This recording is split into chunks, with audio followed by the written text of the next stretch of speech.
അസ്സലാമു welcome back to my channel. ഇത് നമ്മൾ റമദാൻ്റെ മൂന്നാമത്തെ സിമ്പിൾ റെസിപ്പി.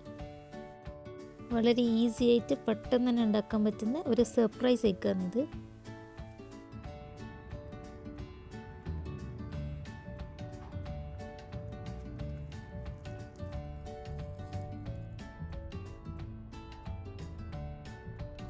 അപ്പോൾ ഇതാണ് നമ്മൾ സർപ്രൈസ് എഗ്ഗ്.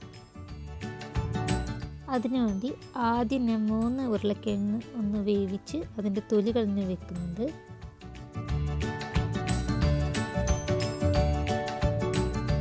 ഇനി നമുക്കിതൊന്ന് കട്ടകളൊന്നും ഇല്ലാത്ത ഒരു നല്ല മാവ് ആക്കിയിട്ടെടുക്കണം. ചപ്പാത്തി മാവ് പോലെയൊക്കെ ആക്കിയെടുക്കണം. അതിന് വേണ്ടിയിട്ട് ഞാനിങ്ങനെ കുറച്ച് ഷ്രെഡ് ചെയ്തിട്ടാണ് ഞാൻ ഡോ ഉണ്ടാക്കാറ്. ഇനി നിങ്ങൾക്ക് ഇതുപോലെ ഇങ്ങനെ ഷ്രെഡ് ചെയ്യണമെങ്കിൽ ജസ്റ്റ് ഫോർക്ക് വെച്ചിട്ടൊന്ന് മാഷ് ചെയ്തിട്ട് മാവുണ്ടാക്കാം. ഇനി ഇത് മാവാക്കി എടുക്കാൻ വേണ്ടിയിട്ട് നമുക്ക് വേണ്ടത് അരിപ്പൊടി വേണം, കോൺഫ്ലോർ വേണം, ആവശ്യത്തിന് ഉപ്പും വേണം. അപ്പോൾ നമ്മുടെ പൊട്ടാറ്റോൻ്റെ ക്വാണ്ടിറ്റിനനുസരിച്ചിട്ട് നമുക്ക് ഓരോന്ന് ഇട്ട് കൊടുക്കുക. എങ്ങനെ വന്നാലും നമുക്ക് ലാസ്റ്റ് ഒരു ചപ്പാത്തി മാവിൻ്റെ രൂപത്തിലാണ് നമുക്ക് വേണ്ടത്.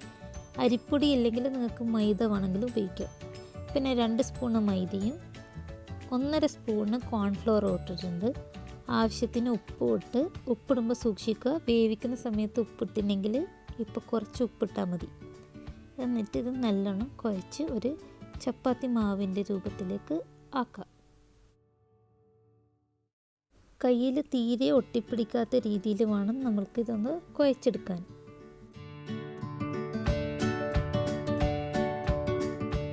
അപ്പോൾ നമ്മളെ മാവ് റെഡി ആയിട്ടുണ്ട്. ഇനി നമുക്ക് ഇതിന് വേണ്ട ഒരു ഫില്ലിങ് റെഡിയാക്കണം.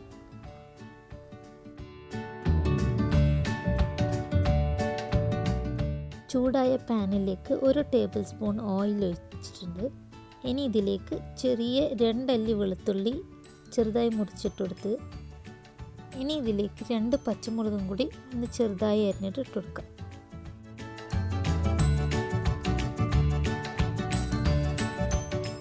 ഇനി ഇതിലേക്ക് 1/4 സ്പൂണ് മഞ്ഞൾപ്പൊടിയും 1/2 സ്പൂണ് മുളക് പൊടിയും ഇട്ടിട്ട് ഒന്ന് ഇളക്കി കൊടുക്കാം.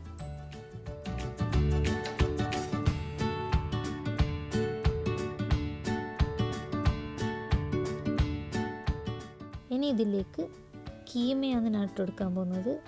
ബീഫോ ചിക്കനോ ഏത് വേണമെങ്കിലും നിങ്ങൾക്ക് ഉപയോഗിക്കാം. ഇതിന് പകരം നിങ്ങൾക്ക് വേവിച്ച് വെച്ച ഇറച്ചി ഉണ്ടെങ്കിൽ അതൊന്ന് ജസ്റ്റ് മിക്സിയിൽ ഗ്രൈൻഡ് ചെയ്തതിന് ശേഷം ഇട്ട് കൊടുത്താലും മതി.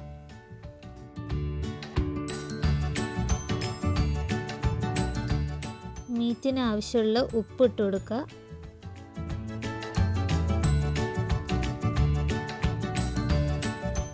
കുറച്ച് മല്ലിച്ചപ്പും കൂടി ഇട്ടിട്ട് നമുക്കിതൊന്ന് വേവിച്ചെടുക്കാം.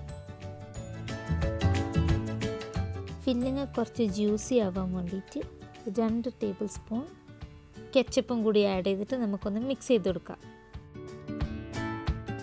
ഇനി നമ്മൾ സർപ്രൈസ് എഗ്ഗ് റെഡിയാക്കാം.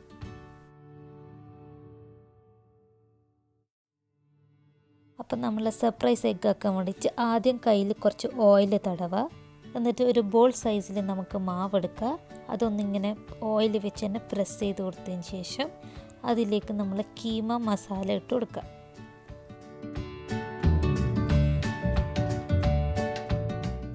ബോളിൻ്റെ സൈസിനനുസരിച്ച് നിങ്ങൾക്ക് വേണമെങ്കിൽ എത്ര ഫില്ലിങ് ആഡ് ചെയ്ത് കൊടുക്കുക. അതിൻ്റെ നടുക്ക് നമ്മൾ മൊസറല്ല സ്റ്റിക്കും കൂടി വെച്ച് ഒന്ന് ഓയിൽ പ്രസ് ചെയ്തതിന് ശേഷം ഇങ്ങനെ ഒന്ന് ബോളാക്കി എടുക്കുക. ഇടയ്ക്കിടയ്ക്ക് ഇങ്ങനെ ഓയിൽ കയ്യിൽ ബ്രഷ് ചെയ്ത് കൊടുക്കുകയാണെങ്കിൽ നിങ്ങൾക്ക് ബോളാക്കി എടുക്കാൻ പെട്ടെന്ന് എളുപ്പമായിരിക്കും.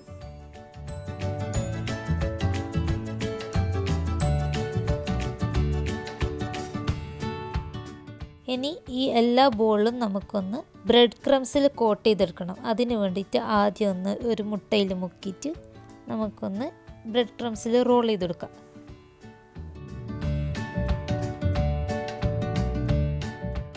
ഇതുപോലെ എല്ലാ ബോൾസും ഒന്ന് നമുക്കിതുപോലെ ഒന്ന് കോട്ട് ചെയ്തെടുക്കാം.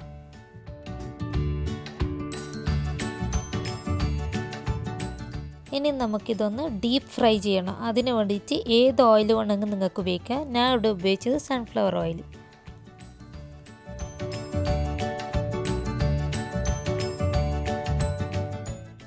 നെയ്യിലേക്ക് ഡയറക്റ്റ് ബോൾസ് ഇടാൻ പേടിയുണ്ടെങ്കിൽ ഇതുപോലുള്ള ഒരു അരിപ്പയിൽ നമുക്ക് ബോൾസ് ആദ്യം വെച്ച് കൊടുക്കുക, എന്നിട്ട് നേരെ അതിലേക്ക് ഇട്ടാൽ മതി.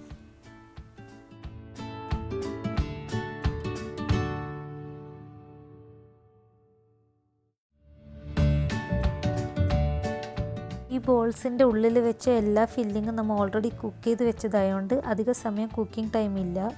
പെട്ടെന്ന് തന്നെ നമുക്കിതൊന്ന് ഫ്രൈ ചെയ്തെടുക്കുക. ഒരു ജസ്റ്റ് 2 മിനിറ്റ് ഫ്രൈ ചെയ്താൽ മതി.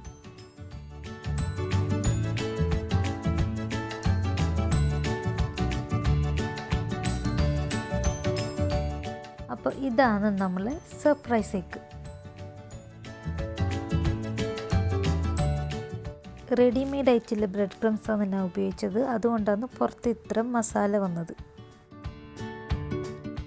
നാളെ ഇതുപോലെ പുതിയൊരു റെസിപ്പി ആയിട്ട് ഞാൻ വരുന്നതായിരിക്കും. അപ്പോൾ ഈ വീഡിയോ നിങ്ങൾക്ക് എല്ലാവർക്കും ഇഷ്ടമായെങ്കിൽ ലൈക്ക് ചെയ്യാനും ഷെയർ ചെയ്യാനും സബ്സ്ക്രൈബ് ചെയ്യാനും മറക്കണ്ട. Thank you for watching.